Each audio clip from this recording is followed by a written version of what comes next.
The hotel manager called my cell phone at 11 o'clock at night.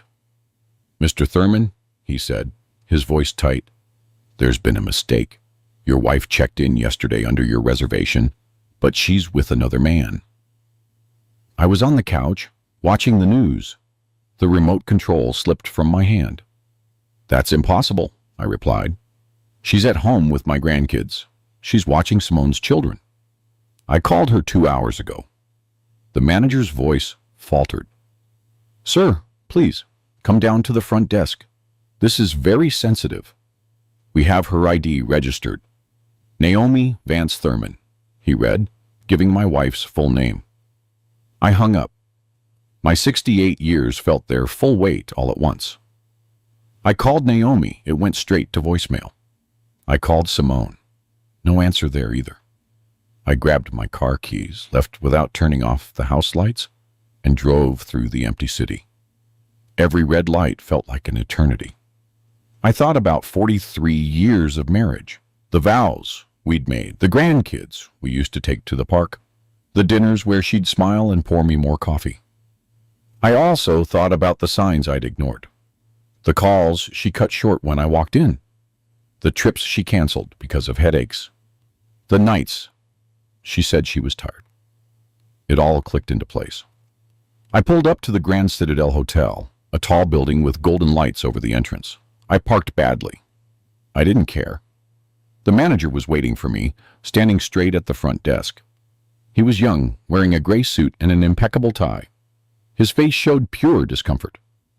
"Mr. Thurman, thank you for coming. I deeply regret this situation."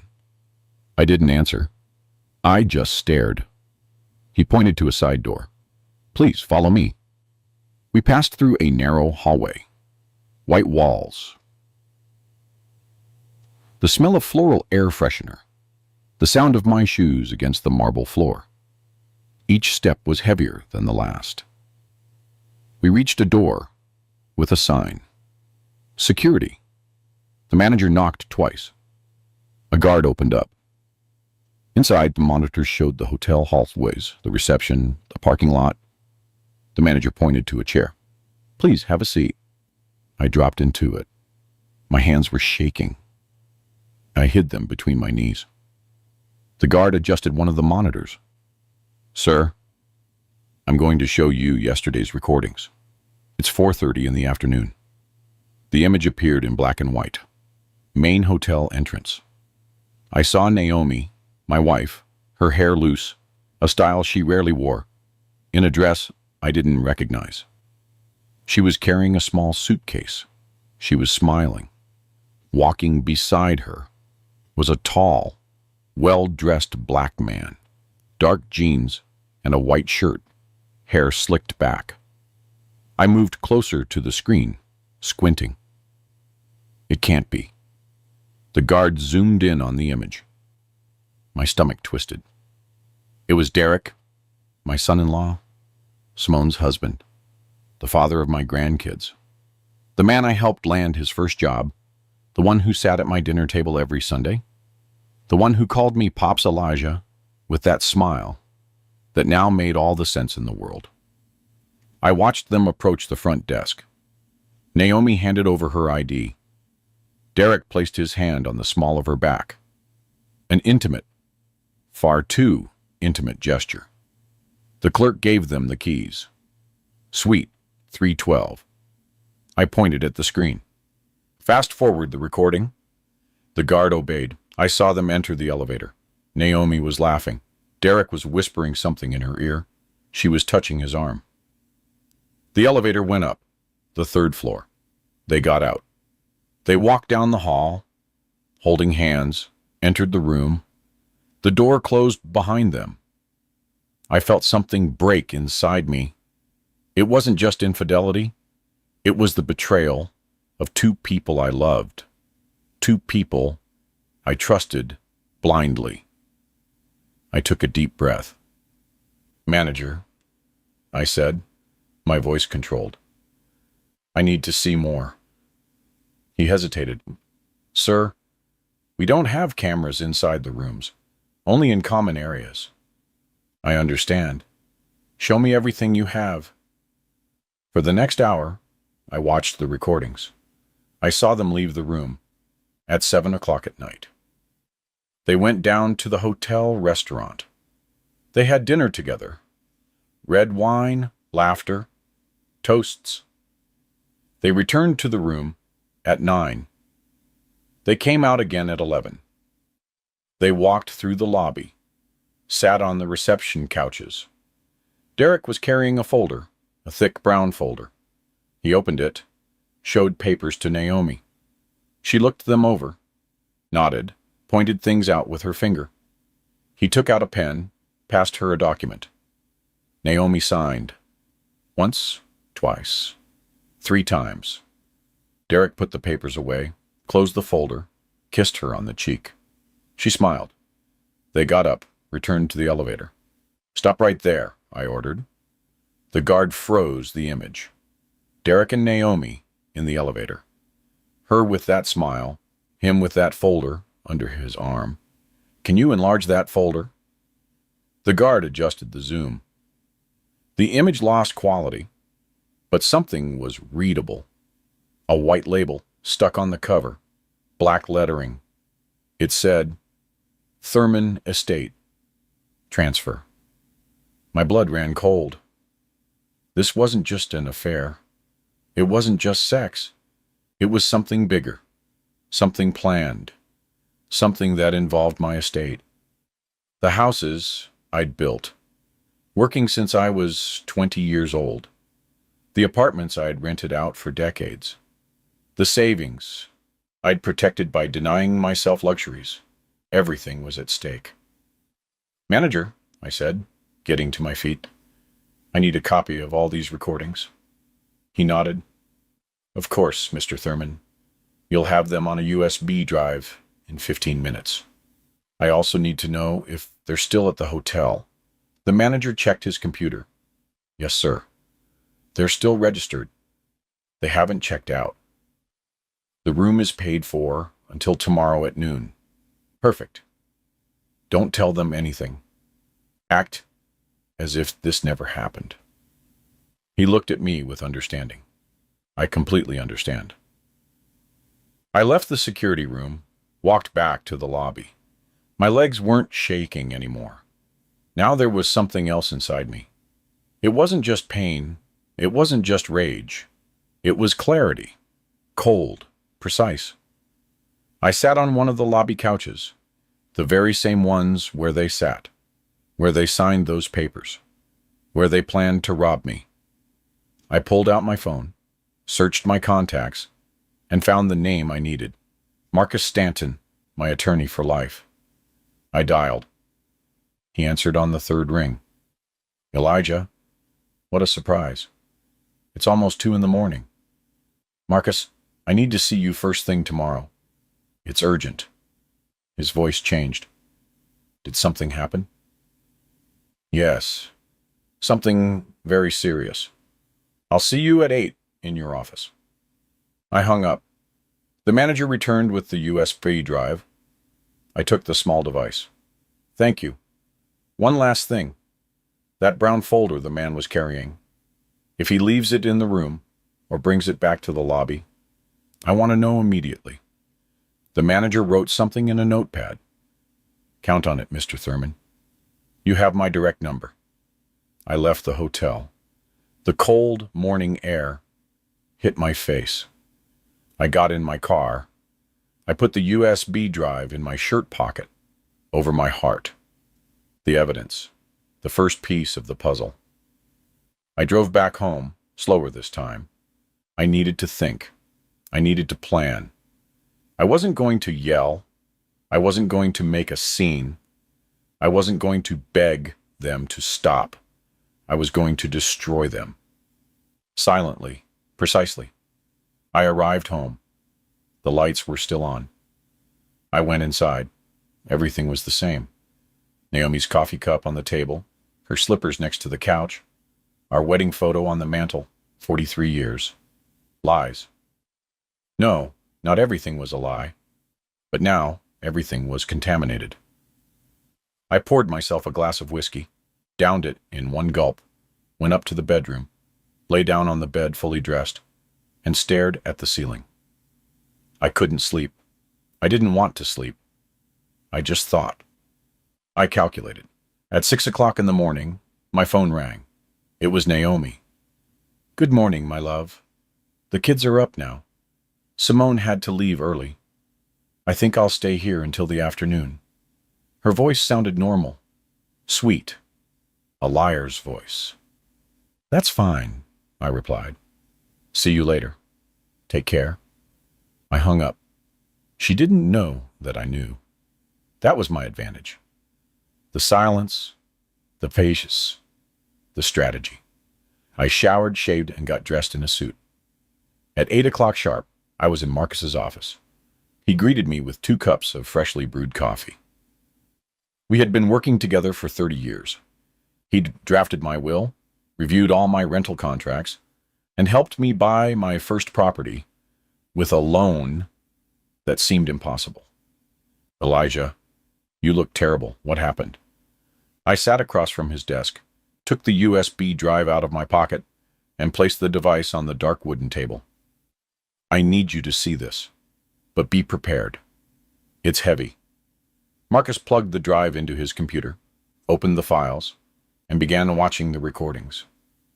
His expression changed from curiosity to surprise, from surprise to indignation. I watched him clench his fists as he saw Naomi and Derek entering the hotel. How he shook his head when he saw them signing papers. How he took off his glasses when the image of the folder with the label, Thurman Estate Transfer, appeared. "That son of a," he muttered. "I'm sorry, Elijah, but this is betrayal on all levels." "I know. That's why I'm here. I need to know what they're planning. I need to stop them before it's too late." Marcus closed the video, leaned back in his chair, and took a deep breath. "Let me review your documents, all the deeds, bank accounts, power of attorney forms, everything." We spent the next 3 hours reviewing my estate. Marcus opened folders, read contracts, verified signatures, called the bank, called the notary, called the county recorder's office. Each call made me more nervous. Each minute of silence while he read was an eternity. Finally, Marcus looked up. "Elijah, I have bad news. 3 weeks ago, Naomi presented a power of attorney in your name. She used it to initiate transfer procedures for 2 of your properties, the condo in downtown Atlanta and the beach house on Hilton Head Island, South Carolina." I felt the floor disappear beneath my feet. "That's impossible. I never signed any power of attorney." "I know. I reviewed the signature. It's a fake. A very good forgery, but fake. I can prove it. However, the procedure is already underway. If we don't stop it in the next few days, the properties will be in Derek's name. Derek, my son-in-law, the father of my grandkids, the man who ate at my table every Sunday." "There's more," Marcus continued. "Naomi also presented donations to a private geriatric clinic. She requested information about permanent institutionalization. She claimed you're showing signs of senile dementia, that you forget things, get lost in the street, and need constant supervision." I stood up from the chair. "That's a lie. I'm perfectly fine. I work every day.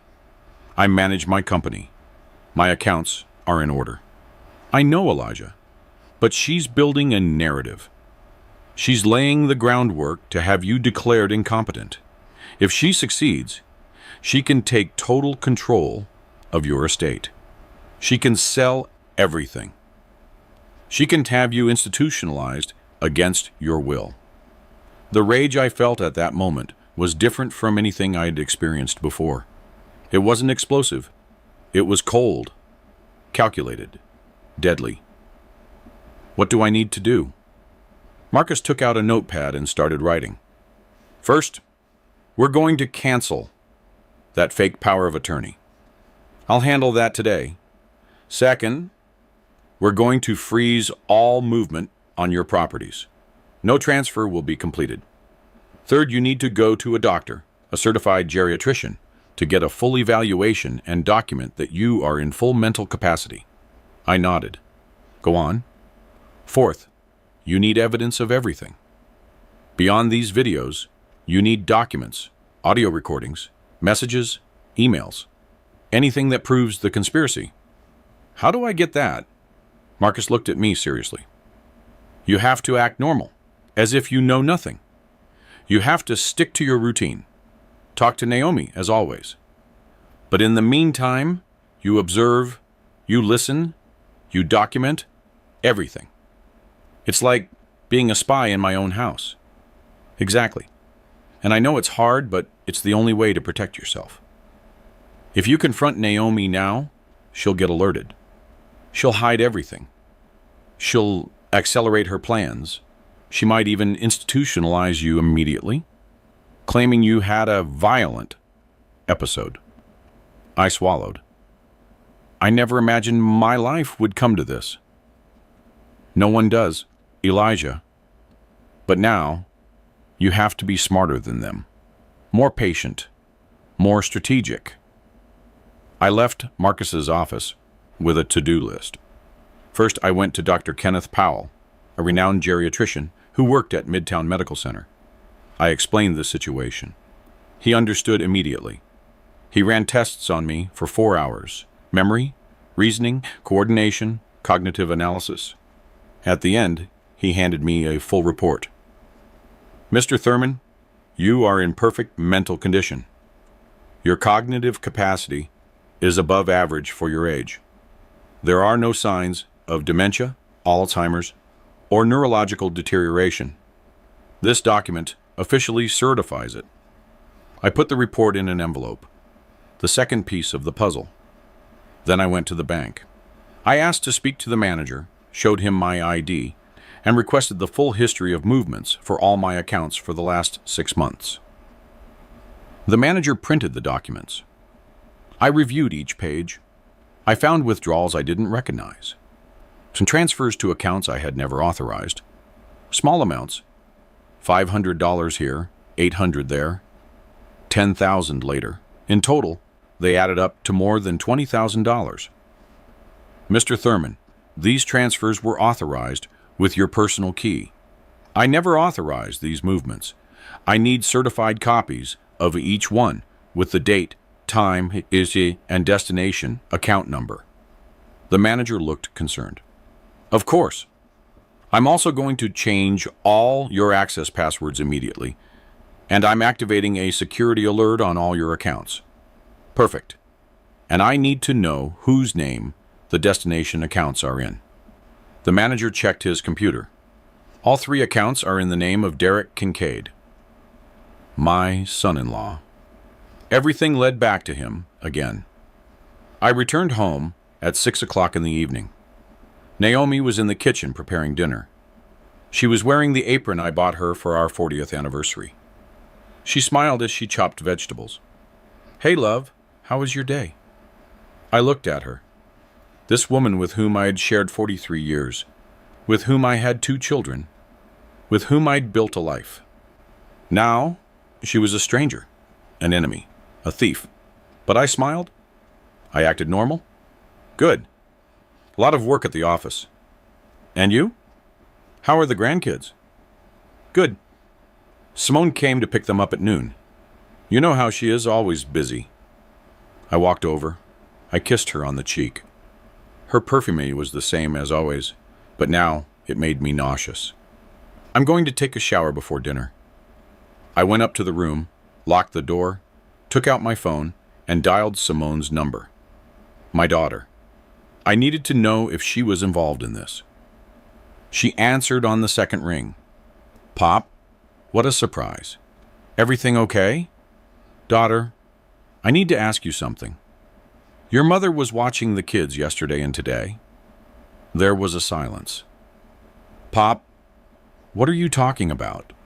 Mom hasn't watched the kids in 2 weeks. They're at summer camp. They don't get back until next Monday. My heart pounded. Are you sure? Of course I'm sure, Pop. Is something wrong? No, honey. I was just mixed up. Sorry to bother you. I hung up. Naomi had lied to me directly, without hesitation. The grandkids were her perfect alibi. While I thought she was being the doting-on grandmother, she was at a hotel with Derek planning to rob me. I opened the Notes app on my phone. I started documenting everything: date, time, Naomi's lie, the conversation with Simone, the $20,000 stolen, the properties in the process of transfer. Every word I typed was one more piece of evidence. Every documented lie was one more nail in their coffin. I went down for dinner.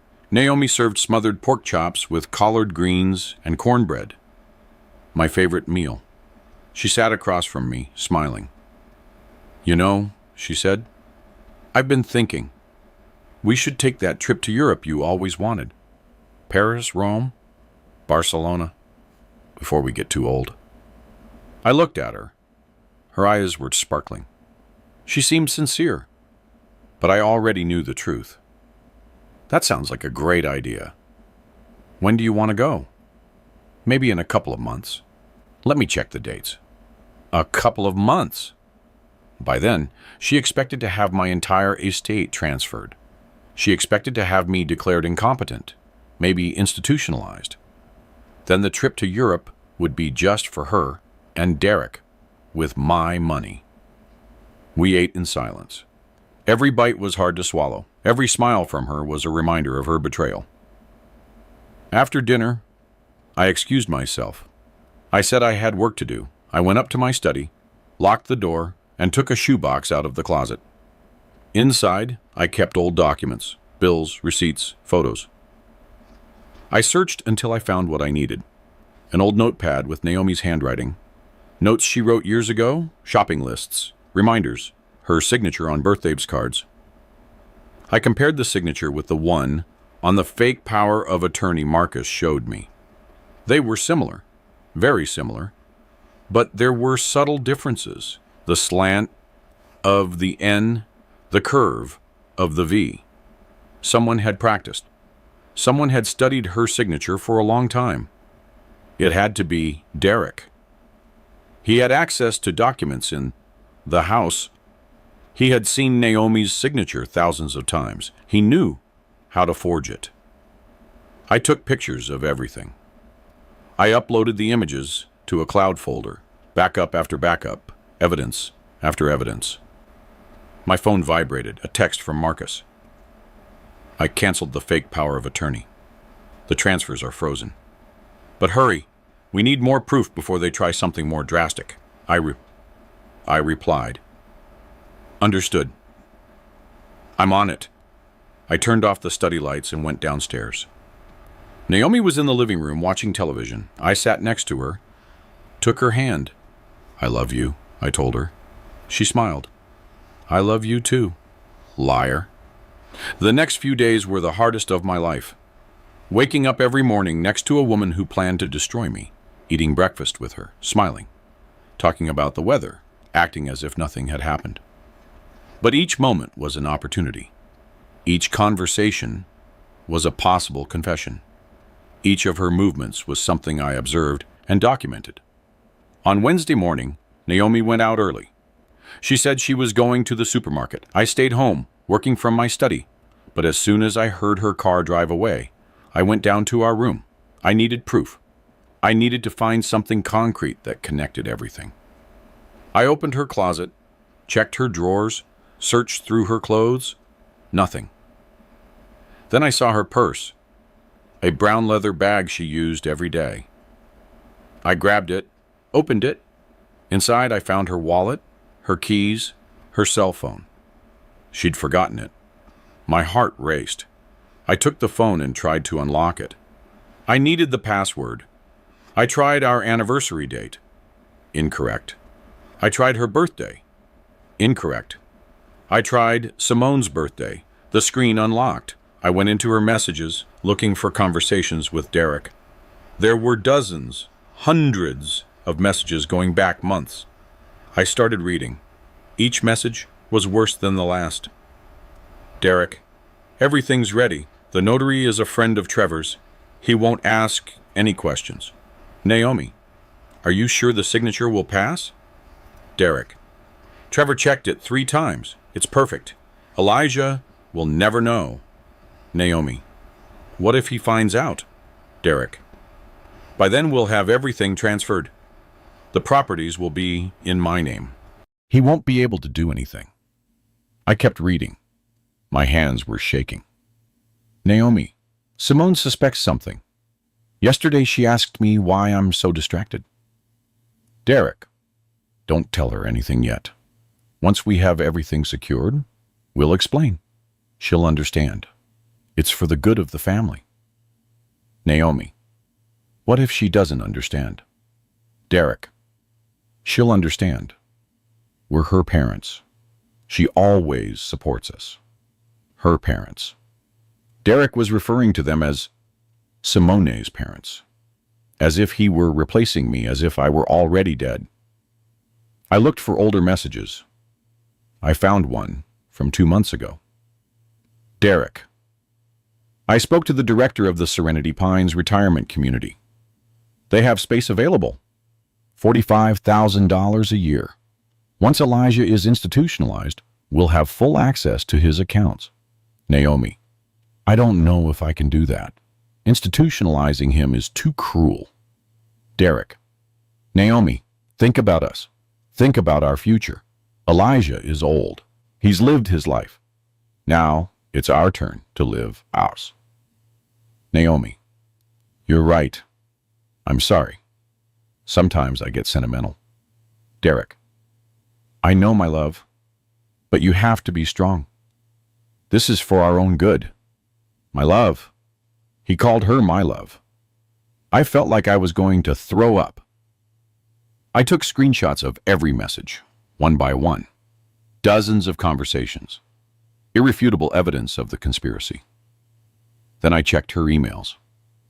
I found messages from Trevor, the attorney Derek mentioned, attached with legal documents, contracts, power of attorney forms, transfer requests. Everything was there. The whole plan, every step that they had taken, every lie they had constructed. I downloaded everything. I sent it to my personal email, uploaded it to the cloud. I made copies of the copies. I heard a car pull into the driveway. Naomi was back. I quickly put her phone back in her purse. I ran upstairs to my study. I sat down at the computer. I took a deep breath. Elijah, I'm home, she yelled from downstairs. Coming, I replied, my voice controlled. I went downstairs. Naomi was putting the groceries away in the kitchen. Bags from the supermarket on the table. Vegetables, fruit, bread. I'll help you. Thanks, love. I bought that imported cheese you like. That's thoughtful. We put the groceries away together. She talked about prices, about the people at the supermarket, about the traffic. Normal, mundane conversation. As if she wasn't planning to steal everything from me. In the afternoon, I received a call from Marcus. Elijah, I need you to come to the office. I found something important. I arrived an hour later. Marcus was waiting for me with a thick folder on his desk. I hired a private investigator. I asked him to follow Derek for the last 3 days. He opened the folder. Inside were photographs. Derek entering a bank. Derek meeting with a man in a coffee shop. Derek entering a real estate office. This man, Marcus said, pointing to a photo, is Trevor Hayes, an attorney. He has a history of document forgery. He was suspended from the State Bar Association for 2 years. He's the brains behind all this. I felt the rage growing inside me. Derek wasn't smart enough to plan this. He just needed someone like Trevor, someone unscrupulous, someone who knew how to manipulate the system. There's more, Marcus continued. The investigator checked Derek's finances. He's bankrupt. He owes more than $200,000. Credit cards, personal loans, failed investments. He's desperate. That's why he needs my properties. He needs my money. Exactly. And Naomi is his access. She has your trust. She can sign documents. She can make moves without you suspecting. Until now. I showed him the screenshots I had taken from Naomi's phone. Marcus read them one by one.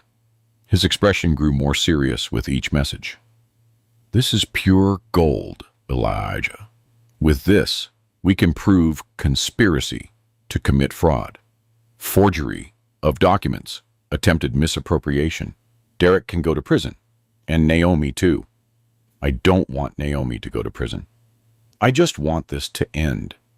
I want to get my life back, my dignity. I understand, but she committed serious felonies. A judge will have to decide the consequences. I returned home that night with a clearer plan. Marcus was preparing everything to file a formal complaint, but we needed more. We needed physical evidence, the original documents that Derek and Trevor had forged. On Friday night, Naomi told me she was going out with friends. Dinner, maybe a movie afterward. She'd be home late. Have fun, I told her. I'm going to stay in and work in the study. She got ready, put on a black dress, did her makeup, put on perfume. She left at 7 o'clock. I waited 30 minutes. Then I left too. I followed her car from a distance. She wasn't heading toward the restaurant she mentioned. She was driving in the opposite direction, toward the center of the city. She parked in front of an office building. She got out of the car and went inside. I waited. 5 minutes later, Derek arrived, then another older man with a beard and a gray suit. It had to be Trevor. The three of them went up together. I stayed in my car, observing, documenting. I took pictures of the building, the license plates of the cars, and the entrance. An hour later, they came out.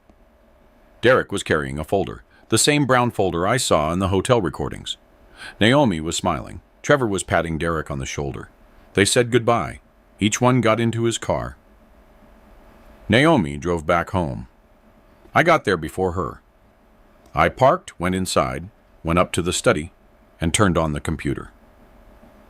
When she arrived 30 minutes later, I was working as if I'd never left. Hello, love. How was your dinner? Very good. The girls send their regards. Liar. There were no friends. There was no dinner. Only conspiracy. Only betrayal. On Saturday morning, my phone rang. It was the manager of the Grand Citadel Hotel. Mr. Thurman, the folder. The man left it in the lobby this morning. He forgot it on a coffee table. I'm on my way. I got to the hotel in 20 minutes. The manager was waiting for me in his office. On his desk was the brown folder, the same one I'd seen in the recordings, the same one Derek was carrying last night. I opened it with trembling hands. Inside were documents, lots of documents, contracts of sale, power of attorney forms, deeds, all with my forged signature. There was also a document that chilled me to the bone, an involuntary institutionalization request for me at the Serenity Pines retirement community, signed by Naomi as my wife. Justification: advanced senile dementia, erratic behavior, danger to self and others. I took photos of every page, then called Marcus. You need to see this. Now. Marcus arrived at the hotel 30 minutes later. He reviewed each document. His face showed pure indignation. Elijah, this is enough. We have everything we need. We can go to the district attorney today. How long will the process take? If we file all this on Monday, we can have an arrest warrant for Derek and Trevor in 48 hours. For Naomi, maybe a little longer. It depends on how you want to proceed. I want to proceed with everything. No mercy, no compassion. They showed no mercy to me. Understood. We're going to need to testify before the district attorney, present all the evidence.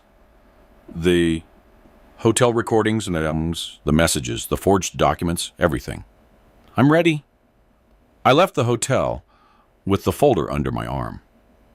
Marcus went to his office to prepare the formal complaint. I returned home. Naomi was in the garden, watering the plants. She was wearing a straw hat. She smiled. "What a beautiful morning," she said when she saw me. "Beautiful," I replied.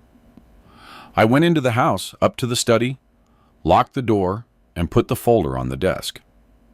Everything was ready, all the pieces in place. Monday would begin the end of their world. Sunday was the strangest day of my life. I knew that in 24 hours, everything would explode. That on Monday morning, Marcus would file the complaint, that the police would knock on the door, that the whole castle of lies would crumble. But this Sunday, I had to act as if nothing was wrong, as if it were a normal day, as if my wife hadn't betrayed me, as if my son-in-law wasn't robbing me. Naomi woke up early. She made breakfast, scrambled eggs, toast, fresh coffee. I sat across from her, at the dining room table, the same table where we'd eaten breakfast together for 43 years. "We should go to service today," she said, spreading butter on her bread. "It's been a while." I looked at her. She wanted to go to church after robbing me, after planning to institutionalize me, after signing fake documents. She wanted to go ask God for forgiveness. "Sounds good," I replied. "Let's go to the 11 o'clock service." We went to church together. We walked down the center aisle. We sat in our usual pew, the third row on the right side, the same spot where we sat when the children were small. Pastor gave his sermon. He talked about forgiveness, redemption, about how we all make mistakes, but God always gives us another chance. I looked at Naomi. She listened attentively, nodding, her hands folded in her lap. She looked so devout, so repentant. But she wasn't repentant about what she did to me. She was just afraid of being discovered. When it was time for communion, she got up, walked toward the altar, received the wafer, closed her eyes, and prayed. I stayed seated. I couldn't take communion, not with the hatred I felt in my heart, not with the plans for revenge occupying my mind. After service, Naomi suggested we go out to eat. "There's a new restaurant downtown. They say the food is really good." "Let's go," I said. The restaurant was elegant. White tablecloths, candles on each table, soft background music. We sat by the window and ordered. She ordered salmon. I ordered steak. While we waited, Naomi took my hand across the table. "You know, Elijah, I've been thinking a lot lately about us, about our life together." My heart raced. She was going to confess. She was finally going to tell me the truth. "We've been through a lot," she continued. "Good times, hard times, but we've always been together. We've always been a team." I nodded. "Yes, always. I want you to know that I love you, that I've always loved you, that everything I do for us, for our family." Her eyes were sparkling. She seemed sincere, but I knew the truth. Everything she said was a lie. Every word was manipulation. Every gesture was theater. "I love you too." I lied. The food arrived. We ate in silence. She smiled now and then. I smiled too. Two actors in a play that no one else was watching. After eating, we returned home. Naomi lay down for a nap. I went up to the study. I reviewed all the evidence one more time. The hotel recordings, the phone messages, the forged documents, the brown folder. Everything was in order. Everything was backed up. Copies in the cloud, copies on the computer, copies on the USB drive I kept in my pocket. My phone vibrated. A text from Marcus. "All set for tomorrow. We file the complaint at 9 o'clock in the morning. The DA issues the arrest warrants at 10. Get ready," I replied. "I'm ready."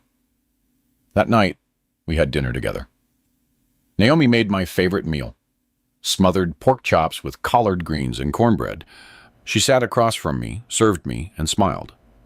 "Thank you for today," she said. "I needed this, to spend time with you without distractions, without worries." "It was a beautiful day," I replied.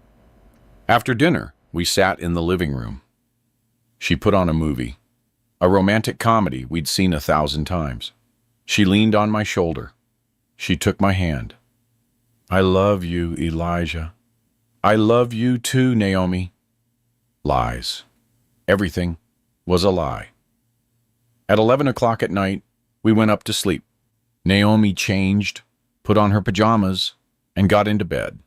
I stood by the window, looking at the empty street, the light from the street lamps, the trees, moving in the wind. "Aren't you coming to sleep?" she asked. "In a moment. Just thinking." "What are you thinking about?" "The future. What's coming?" She laughed, always so philosophical. "Come on, lie down. Tomorrow's another day." I lay down next to her, turned off the light, and closed my eyes. But I didn't sleep. I couldn't sleep. I just thought about the next day, about the moment everything would change. I heard Naomi's breathing grow slow, deep. She had fallen asleep. She slept peacefully, without guilt, without remorse. I stayed awake, counting the minutes, waiting for the sunrise.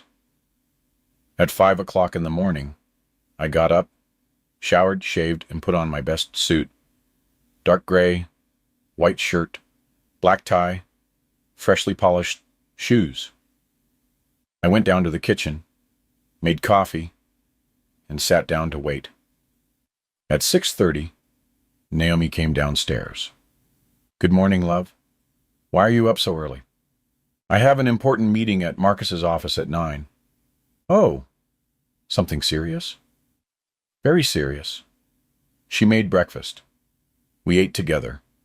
The last time when we would eat together, as husband and wife.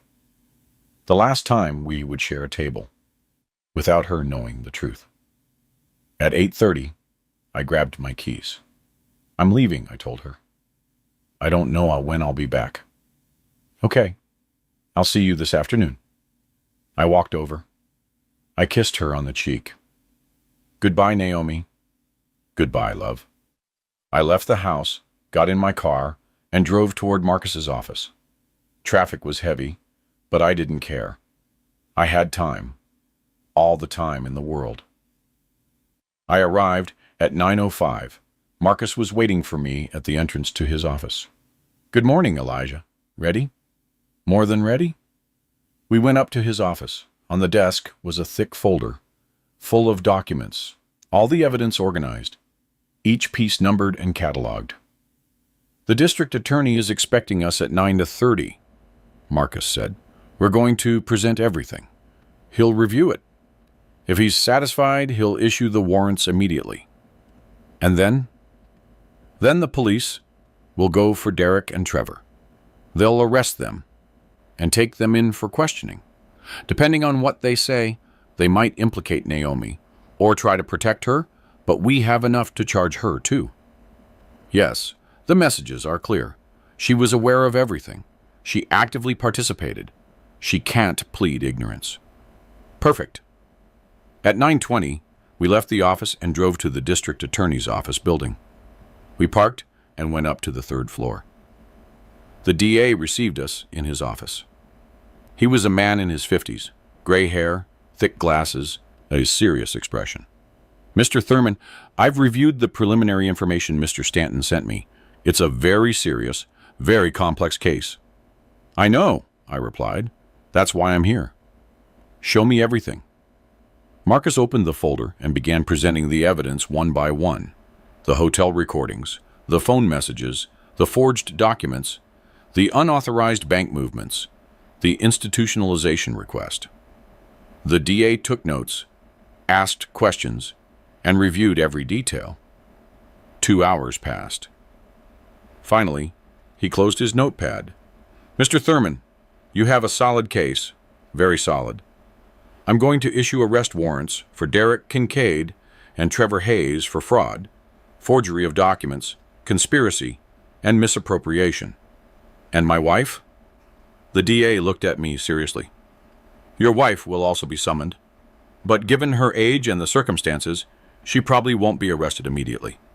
She'll have to come in for a statement, and depending on her statement, we'll determine the formal charges. I understand. The warrants will be ready in an hour. The police will proceed immediately. Thank you. We left the DA's office. Marcus patted me on the shoulder. It's done, Elijah. There's no turning back now. I know, and I don't want there to be. Marcus and I returned to his office to wait. He made more coffee. I sat by the window watching the street, the cars passing by, people walking. The world kept spinning normally, but my world was about to change forever. At 12:30, Marcus's phone rang. He answered, listened, nodded, and hung up. They arrested Derek. They found him in his office. He didn't resist. Trevor is also detained. They arrested him at his house. I felt something strange in my chest. It wasn't joy. It wasn't satisfaction. It was relief. It was finally happening. Justice was finally taking action. And Naomi, I asked. 2 officers are on their way to your house. They're going to notify her that she must appear for a statement tomorrow at 9 o'clock in the morning. They won't arrest her yet, but they will explain the charges. I want to be there when they notify her. Marcus looked at me, surprised. Are you sure? It's going to be very difficult. I need to see it. I need to see her face when she realizes it's all over. Okay, let's go. We drove toward my house. On the way, my phone rang. It was Simone. Pop, what's going on? The police just arrested Derek at his office. They called me from his work. They say it's for fraud, for document forgery. My heart broke when I heard her voice. She sounded confused, scared. My daughter knew nothing. She was innocent in all this. Honey, I need you to come to the house, now. I'm going to explain everything. Pop, you're scaring me. I know, but trust me. Come home, please. Okay, I'm on my way. We arrived at my house 5 minutes before the police. I went inside. Naomi was in the living room watching television. When she saw me, she smiled. You're back. How was your meeting? Before I could answer, the doorbell rang. Naomi got up. I'll get it. Let me, I said. I opened the door. 2 police officers were outside.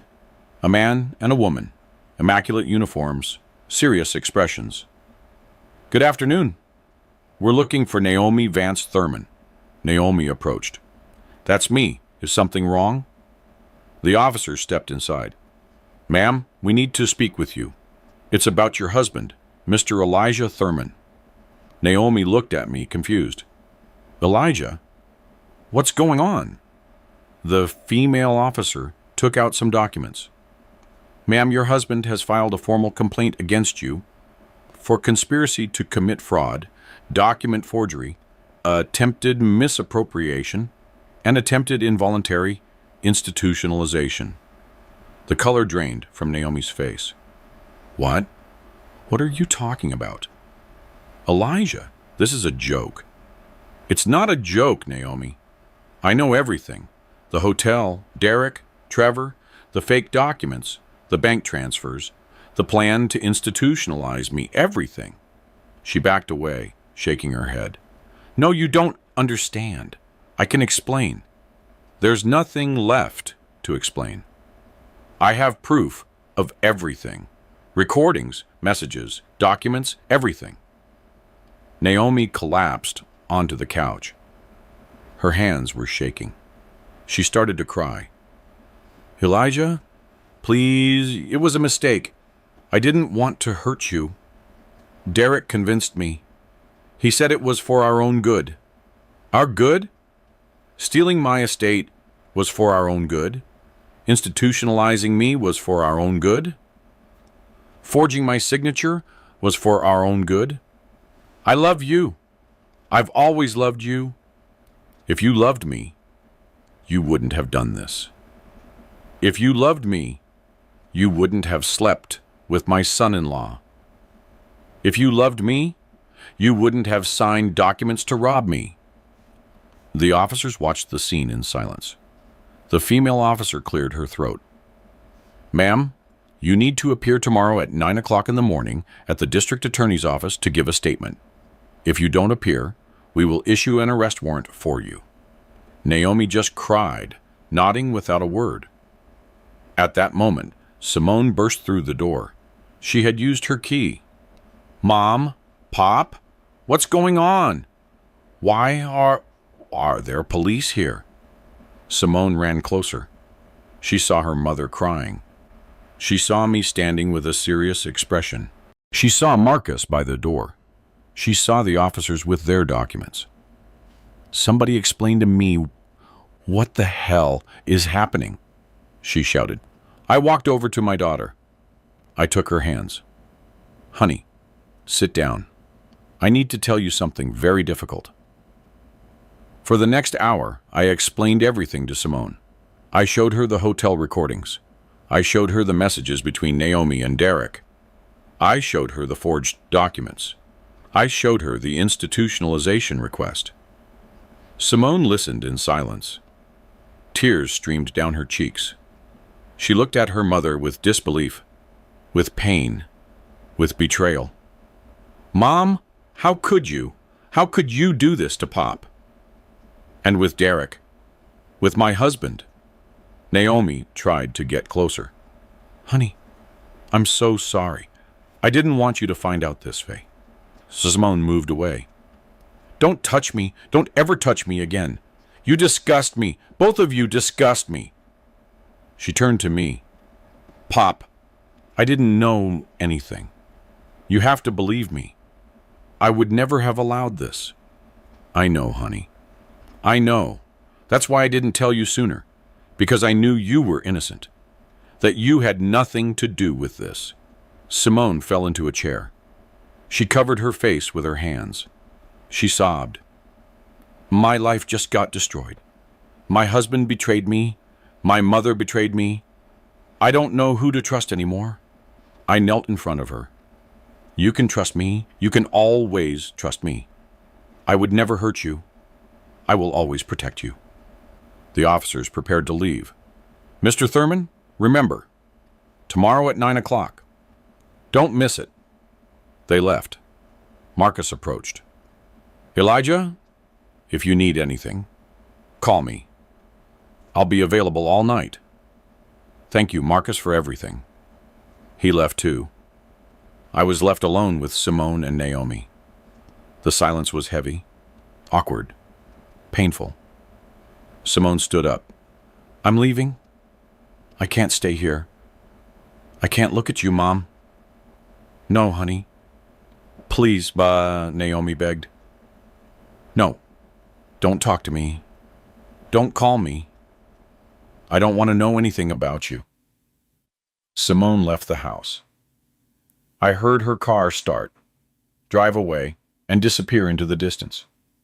I was left alone with Naomi. She was still on the couch, crying, shutting in. You have to leave, I told her. You can't stay here.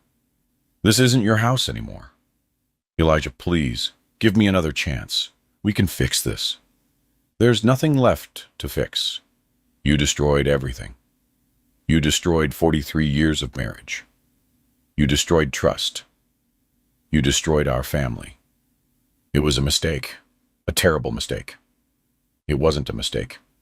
It was a choice. A series of choices made over months. Every day you lied. Every document you signed. Every message you sent to Derek. Every night you spent in that hotel. They were all choices. I walked closer to her, looking her directly in the eye. I want you to leave now. Pack what you need and go. Where will I go? I don't care. Go be with Derek. Oh wait, Derek is arrested. He's in a cell right now, paying for what you two did. Naomi stood up and went upstairs. I heard her in the bedroom, opening drawers, taking out clothes, crying. 30 minutes later, she came down with a suitcase. She looked at me one last time. I'm sorry, Elijah. I truly am sorry. I'm sorry too. I'm sorry I loved you. I'm sorry I trusted you. I'm sorry I wasted 43 years of my life with you. She left the house, got into her car, and drove away. I was left alone. In my house. In the silence. I walked through the rooms. The living room where we watched television together. The dining room where we had dinner. The kitchen where she made coffee every morning. Everything felt different now. Everything was contaminated by betrayal. I poured myself a glass of whiskey, sat in the living room, and looked at the photos on the mantle. Our wedding, Simone's birth, family vacations, birthdays, anniversaries. All those memories were now stained. All those smiles now seemed fake. My phone rang. It was Simone. Pop, are you okay? Yes, honey. I'm okay. Do you want me to come keep you company? No. I need tonight alone. I need to process all this. Okay, but if you need me, call me anytime. I will. I love you, honey. I love you too, Pop. I hung up. I finished my whiskey, went up to the bedroom, and lay down on the side of the bed where I slept. The other side was empty, cold. I closed my eyes. Tomorrow would be another day. Tomorrow the battle would continue. But tonight, I just wanted to rest. I woke up at 6 o'clock in the morning. I hadn't slept well. Nightmares, memories, the image of Naomi crying, Simone's broken face. It all replayed in my mind like an endless movie. I got up and took a shower. The hot water didn't help me relax. I put on comfortable clothes, jeans, a white shirt. I didn't need a suit anymore. I didn't have to impress anyone. I went down to the kitchen, made coffee, and sat alone at the dining room table. The house felt bigger, emptier, quieter. At 8, Marcus called. Good morning, Elijah. How was your night? I survived. Nomi has to be at the DA's office in an hour. You don't have to go, but if you want to witness her statement, you can. I'm going. I need to hear what she has to say. I'll see you there then. I arrived at the DA's office at 9:10. Marcus was waiting for me at the entrance. We went up to the 3rd floor. In the waiting room, there were several people. Lawyers, witnesses, family from other cases. Naomi arrived at 9 o'clock sharp. She was accompanied by a lawyer I didn't know, a young man, cheap suit, old briefcase. She saw me. She immediately dropped her gaze. They went into the DA's office. Marcus and I waited outside. 30 minutes. 40. An hour. Finally, the door opened. Naomi came out. Her eyes were red, swollen from crying so much. Her lawyer held her arm. She walked past me without a word. The DA called us in. Please come in. We entered his office. The DA was sitting behind his desk. He had documents in front of him, audio recordings, handwritten notes. Mr. Thurman, your wife just confessed. He confirmed everything. The plan with Derek, Trevor's involvement, the forged signatures, the unauthorized bank withdrawals, the plan to institutionalize me. I felt a weight in my chest. A part of me had hoped she would deny everything, that she'd say it was a misunderstanding, that there was an explanation. But no. She had confessed. Everything was real. Everything was true. She also gave us additional information, the DA continued. Derek has debts with dangerous people, illegal loan sharks. He owed more than $300,000. They threatened him. They told him that if he didn't pay in 3 months, they would go after his family, after Simone, after his children. So this was for money? To save his own skin? Basically, yes. Trevor proposed the plan. He told Derek that you were an older man with valuable properties, no direct male heirs, and that it would be easy to manipulate the documents, transfer everything, sell quickly, and pay off the debts. And Naomi agreed to participate because the DA looked at me uncomfortably. Mr. Thurman, this is delicate. But your wife confessed that she has been in a relationship with Derek for 2 years. It began when you had that heart operation, when you were hospitalized for 3 weeks. 2 years. 2 years of lies. 2 years of betrayal. And I didn't know anything. I'm very sorry, the DA said. I know this is very painful. What are the formal charges against them? Derek faces charges for aggravated fraud, forgery of official documents, conspiracy, and misappropriation. We're talking about 10 to 15 years in prison, if he's convicted. And Trevor? Trevor has a history. This is recidivism. He faces between 15 and 20 years. Plus, he'll be permanently suspended from the State Bar Association. And my wife? The DA took a deep breath. Naomi faces charges for complicity and fraud, document forgery, and conspiracy. However, her lawyer is negotiating. She is fully cooperating, giving names, details, a complete chronology of the facts. She wants a deal. What kind of deal? Her lawyer is requesting probation in exchange for her testimony against Derek and Trevor. She probably wouldn't see prison, but she would have a criminal record. She would lose certain rights, and obviously, the civil consequences of the divorce. Divorce. The word sounded strange in my head. 43 years of marriage, ending in a government office with official papers, seals, and signatures. What do you recommend? I asked Marcus. Marcus adjusted his glasses. Elijah, legally speaking, Naomi's testimony is very valuable. It can guarantee that Derek and Trevor are convicted. Without her testimony, they could find loopholes and could reduce their sentences. So you're telling me to let Naomi go free? Not free. With a record, with probation, with restrictions, and obviously losing everything in the divorce, the house, the shared savings, the joint assets, everything. The DA nodded. Furthermore, Mr. Thurman, we can include a permanent restraining order in the agreement. Naomi will not be able to approach you. She won't be able to contact you. She won't be able to be within 500 feet of your home or workplace. I paused, thinking. A part of me wanted to see her in prison. I wanted her to pay for every lie, every betrayal, every night she spent with Derek while I slept, trusting her. But another part of me just wanted to be done with this. I wanted to close this chapter. I wanted to get my life back, my peace, my dignity. I accept the deal, I finally said. Let her testify against them. Let them be convicted. But I want an immediate divorce. I want the restraining order, and I want her to sign away any right to my estate.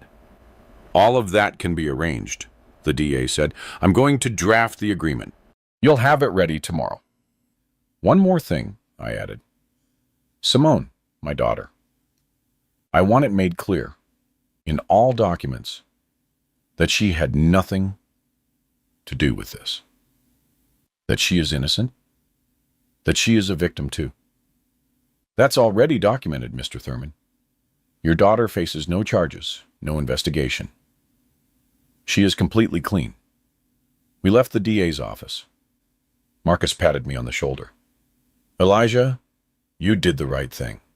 You made the right decision. It doesn't feel like the right decision. It feels like letting her escape. She's not escaping. She's going to carry this for the rest of her life. The criminal record, the shame, the family's rejection, the loss of everything you built together. Trust me. She's paying. We drove in silence. Marcus dropped me off at my house. I went inside. The house was still empty, still silent. I sat in the living room, took out my phone, and dialed Simone's number. I needed to talk to her. I needed her to know what was happening. "Pop," she answered. "How are you?" "Honey, I need to see you. Can you come over?" "I'm on my way." Simone arrived 30 minutes later. Her eyes were swollen. She looked tired, shattered. I opened the door. We hugged. She started to cry on my shoulder. "I can't take it anymore, Pop. It's too much. My husband, my mother, everything is falling apart." "I know, honey. I know. But you're going to get through this. You're going to be strong because you're my daughter, and Thurmans are strong."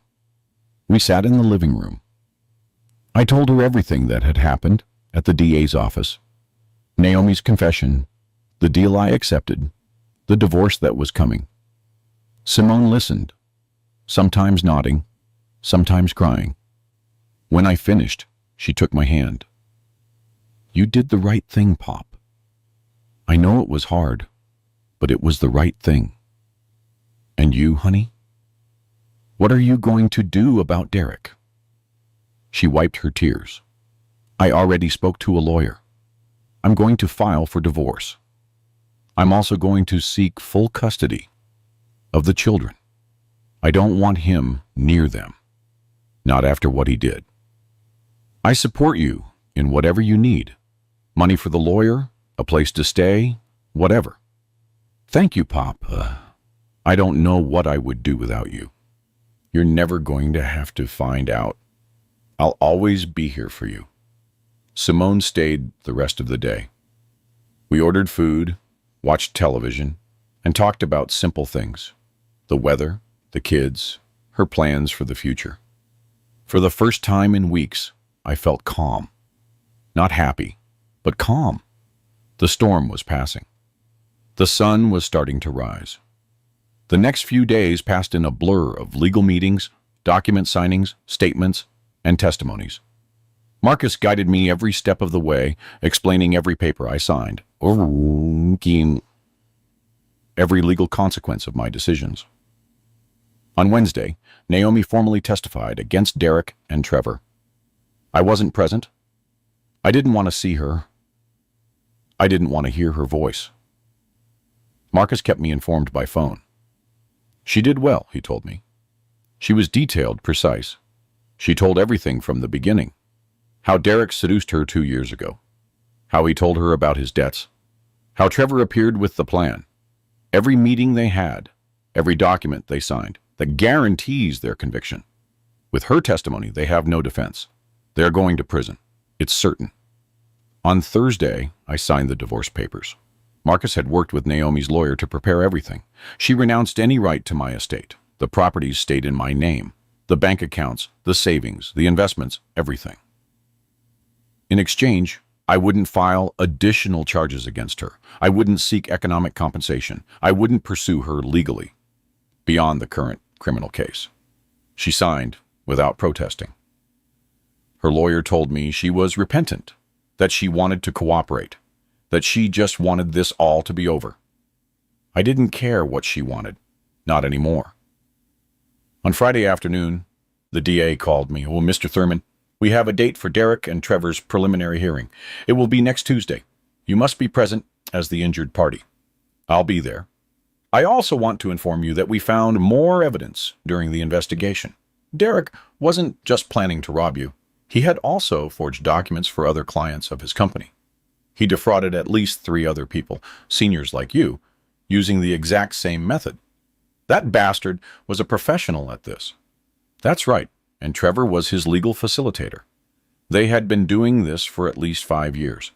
You aren't their first victim, but thanks to your courage in reporting it, you're going to be their last. I'm glad something good came out of all this mess." I spent the weekend with Simone and my grandkids. She had temporarily moved into my house. She didn't want to be alone in the apartment she shared with Derek. The kids didn't fully understand what was happening. They just knew Daddy wouldn't be home for a while. Pop, asked my older grandson Isaiah, a boy of 7. Why isn't Daddy coming to visit us? Your dad is busy with work, Simone replied before I could say anything. But you'll see him soon. A lie. Derek wouldn't see his children for a long time, maybe years, maybe until he got out of prison and they were already grown. We played in the yard, watched movies, and made popcorn. I tried to give them the normal childhood they deserved, protecting them from the chaos that we adults had created. Monday night, I couldn't sleep. Tomorrow would be the hearing. I would see Derek for the first time since his arrest. I would see Trevor. I would have to sit in the same room with them. Listen to the formal accusations, see the judge decide if there was enough evidence to take them to trial. I got up at 5 in the morning. I prepared carefully. Gray suit, white shirt, tie. I wanted to look strong, dignified, not like a victim, but like a survivor. Marcus picked me up at 8. We drove in silence toward the courthouse. Traffic was heavy. We arrived 15 minutes early. The courtroom was large. Wooden benches, a high bench where the judge would sit. On one side, the prosecutor's table. On the other, the defense tables. We sat in the first row behind the prosecutor. Other people began to arrive. Journalists, onlookers, family members of other victims Derek had defrauded. At 9 they brought in Derek. He walked in handcuffs. He was wearing an orange prison uniform. He looked haggard, with dark circles under his eyes. He had lost weight. His hair was messy. He was no longer the confident, smiling man who sat at my table every Sunday. Our eyes met for a second. He immediately looked away. Shame, or maybe fear. I don't know. I didn't care. Minutes later, they brought in Trevor, also handcuffed, sitting in an orange uniform. He looked calmer, more calculated, as if he were planning his defense, looking for legal loopholes. The judge entered. We all stood up. She was a woman in her 60s. White hair pulled back in a bun, glasses, a serious but fair expression. Good morning. You may be seated. We will proceed with the preliminary hearing in the case of the state versus Derek Kincaid and Trevor Hayes. Prosecutor, present your charges. The prosecutor stood up. Your Honor, the state accuses Mr. Kincaid and Mr. Hayes of the following crimes: aggravated fraud, forgery of official documents, conspiracy to commit fraud, misappropriation, and attempted unlawful confinement. He continued for 10 minutes, explaining each charge, each crime, each victim. Not just me, but 3 other seniors who had lost properties, money, and lifetime savings. Defense attorney, do you have anything to say? Derek's attorney stood up. He was an older man with experience. Your Honor, my client pleads not guilty to all charges. We assert that he was manipulated by Mr. Hayes, who is the true mastermind behind these alleged crimes. Trevor's attorney also stood up, younger, more aggressive. Your Honor, my client also pleads not guilty. We maintain that the evidence is circumstantial, that there is no direct proof of his participation in these acts. The judge looked at them with skepticism. Prosecutor, present your evidence. Over the next 2 hours, the prosecutor presented everything. The hotel recordings, the messages between Naomi and Derek, the forged documents with analysis from a graphology expert, the bank statements showing the illegal transfers. He also presented Naomi's written testimony and evidence from the other victims. A 72-year-old man who lost his house, a 68-year-old woman who lost her grandkids' college savings, another elderly couple who almost ended up on the street. All followed the same pattern. Derek gained their trust. Trevor prepared the fake documents. They transferred properties,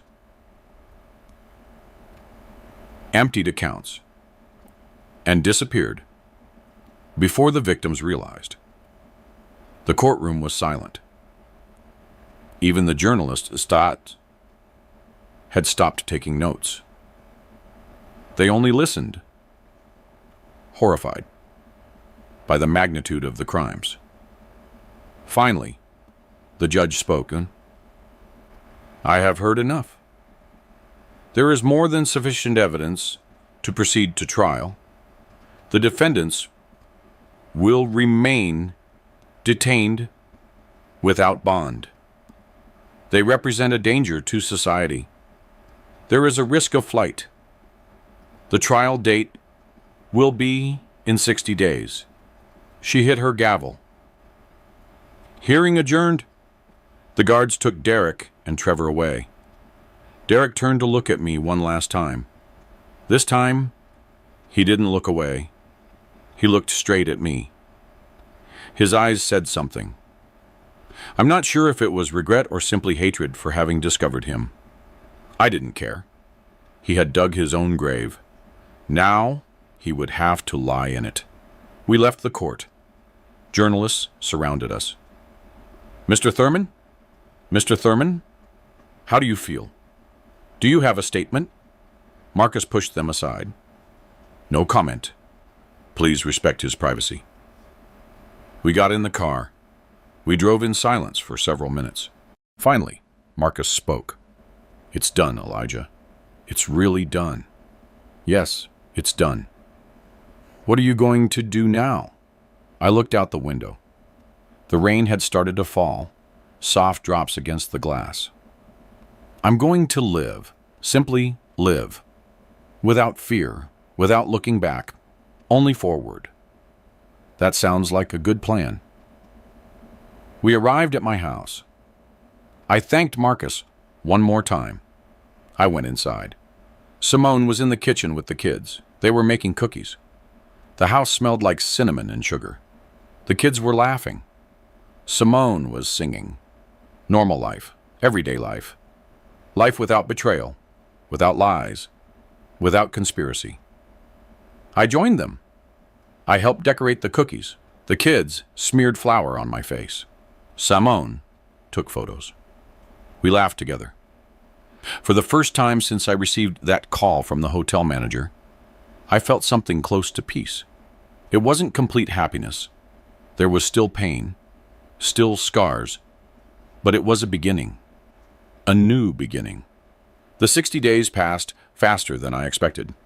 I stayed busy. I worked at my company, spent time with Simone and the kids. I reorganized my life, my house, my future. Marcus kept me informed of every development in the case. Derek and Trevor's lawyers tried to negotiate. They asked for reduced charges, lesser sentences. The prosecutor rejected every offer. The evidence was too solid, the crimes too serious, the victims too many. A week before the trial, Simone finally signed her divorce papers. Derek didn't protest. From jail, he signed all of the papers. He gave up custody of the children. He accepted all the conditions. He had no choice. He knew he had lost everything. Mom called, Simone told me one night during dinner. She wants to talk to me. She wants to see me. And do you want to see her? Simone played with her food. I don't know, Pop. Part of me hates her for what she did.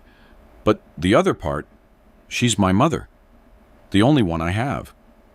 I understand, honey. It's your decision. I'm not going to tell you what to do, but think it through carefully. Make sure you're ready, that she's not going to hurt you anymore. She nodded. I'll think about it. 2 days later, Simone went to see Naomi. They met at a coffee shop. They talked for 2 hours. When Simone returned, she had been crying, but she also looked lighter, as if a weight had been lifted from her shoulders. How did it go? I asked. It was difficult. She apologized. She cried a lot. She explained that she felt lonely, that she felt her life had lost meaning, that Derek made her feel young again, special. Those are excuses, not justifications. I know, and I told her. I told her that what she did was unforgivable, that she destroyed our family, that she hurt you deeply, that she hurt me. What did she say? She said I'm right, that she doesn't expect forgiveness, that she just hopes that one day I can find peace, and that you can too. I sighed. Your mother always knew how to say the right words, even when her actions were completely wrong. Finally, the day of the trial arrived. It was a Monday. The sky was gray. It looked like rain. I went to the court early. The courtroom was full, fuller than at the preliminary hearing. Journalists, television cameras, Derek and Trevor's other victims, their families, onlookers who had followed the case in the news. I sat in my usual spot, the first row behind the prosecutor. Marcus was next to me. Simone decided not to come. She didn't want to see Derek. She didn't want to relive the pain. The judge entered. We all stood up. The trial began. For 3 days, the prosecutor presented his case. He called witnesses, document experts, banking specialists.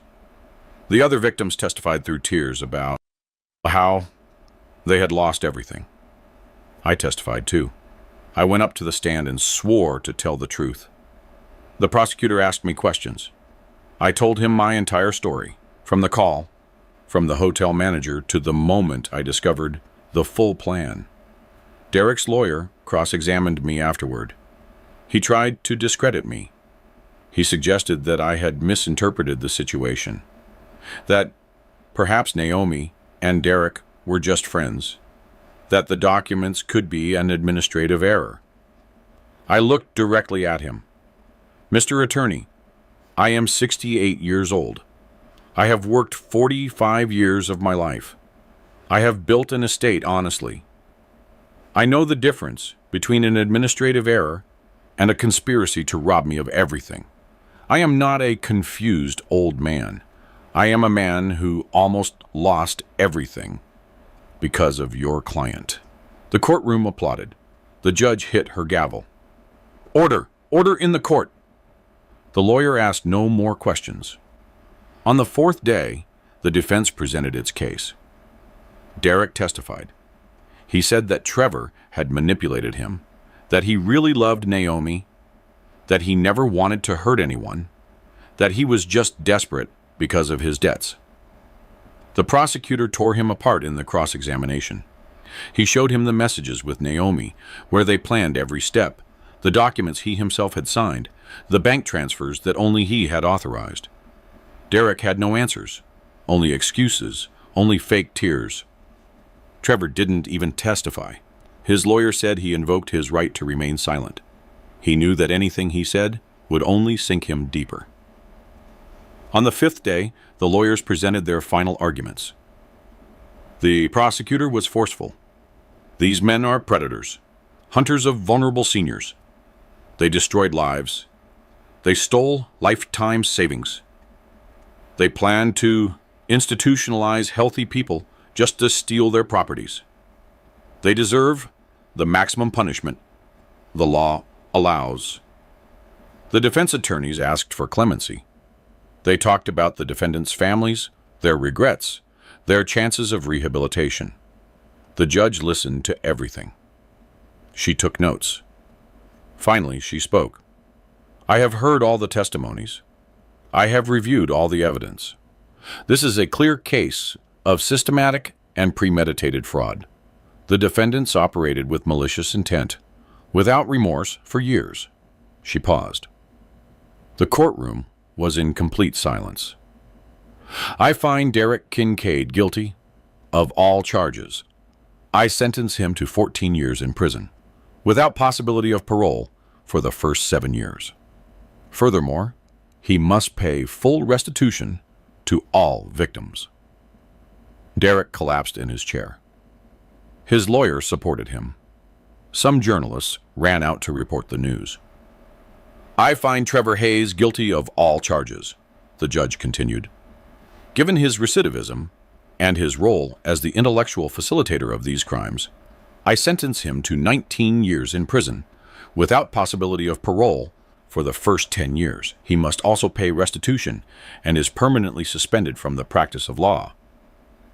Trevor showed no emotion. He just looked forward, cold and calculating until the end.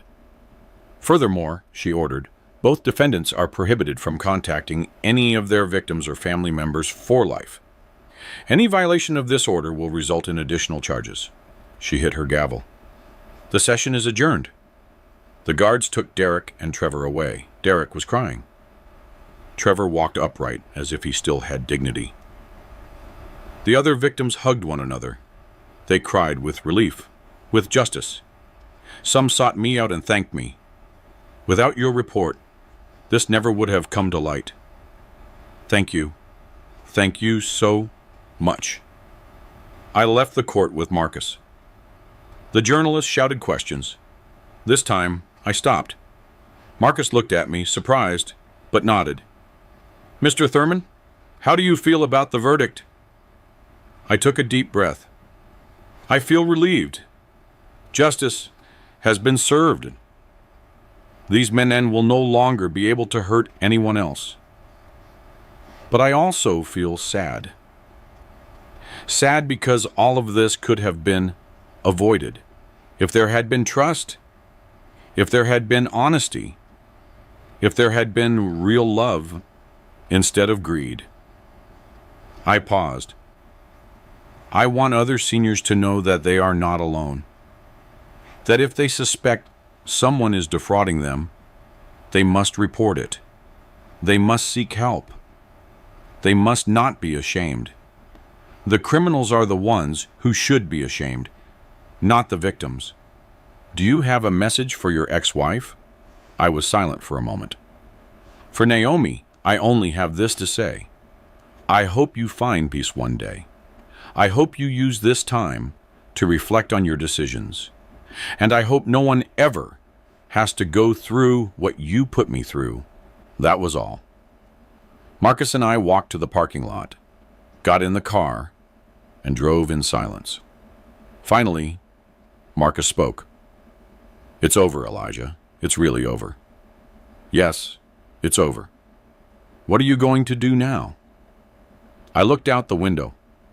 The rain had started to fall, gentle drops against the glass. I'm going to live, simply live, without fear, without looking back, only forward. That sounds like a good plan. We arrived at my house. I thanked Marcus one more time. I went inside. Simone was waiting for me. The kids ran to hug me. Pop, how did it go? Good, champ. Everything went well. We had dinner together that night. Simone made my favorite meal. We laughed. We told stories. The kids showed me their school drawings. Normal life. Simple life. Honest life. Exactly what I needed. 6 months passed since the trial, as life slowly found a new rhythm. A rhythm different from the 43 years I had known, but a rhythm of its own, honest and peaceful. Simone and the kids stayed living with me. At first, it was temporary, just until she felt ready to be alone again. But the months passed, and none of us wanted them to leave. The house felt alive again, with children's laughter, the noise of toys, the smell of freshly baked cookies. I remodeled the house, painted the walls, changed the furniture. I took down all the old photos, the ones that showed Naomi and me smiling, the ones that showed a family that no longer existed. I put them in a box in the basement. I didn't throw them away. They were part of my history, but I didn't need to see them every day. I put up new photos of Simone and the kids, of my parents who are gone, of recent moments, birthdays, days at the park, movie nights in the living room. I went fully back to my work. My company kept moving forward. My employees welcomed me with applause the first day I returned. They had followed the case in the news. They knew what I had been through.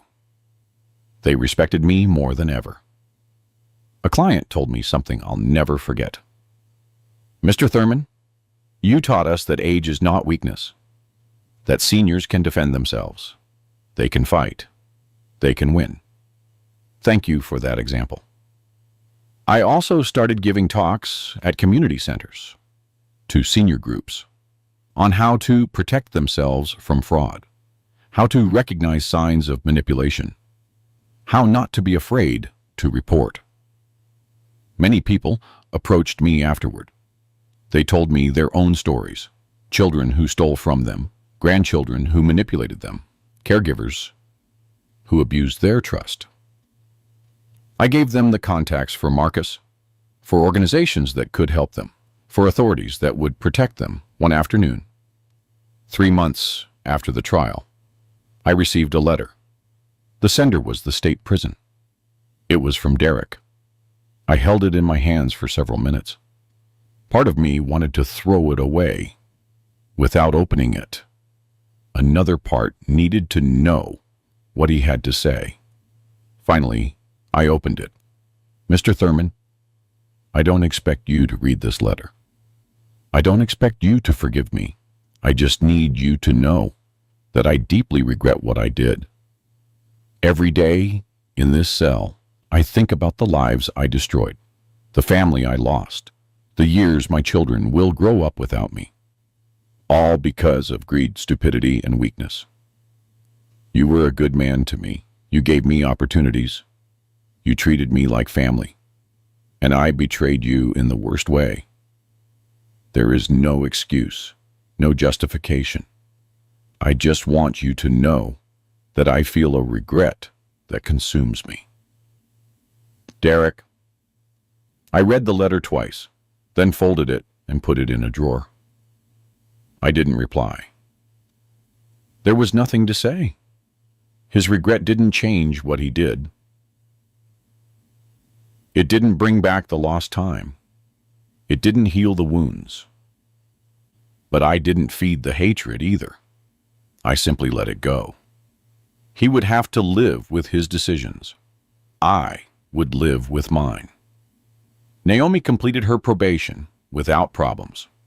She moved to another city, far from here, far from the memories. Simone visited her twice. They said they needed to close cycles, to heal together whatever they could heal. I never saw her again.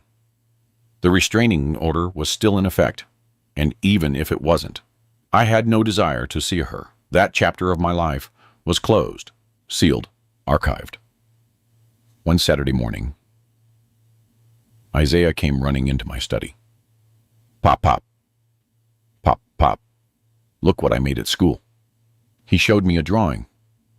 Him, his sister, Simone, and me, the four of us holding hands. Bova. He had written in big letters, my family. It's beautiful, champ. I'm going to put it on my office wall. Seriously, it's the best work of art I've ever seen.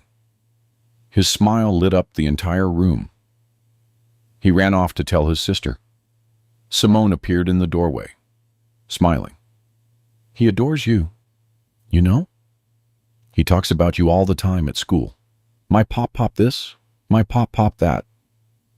I stood up and hugged her. You all saved me, honey. When everything fell apart, you gave me a reason to keep going, to fight, to get my life back. You saved us, Pop.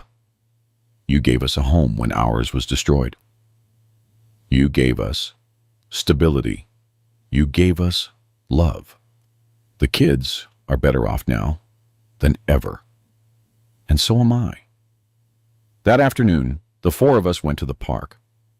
The kids ran to the swings.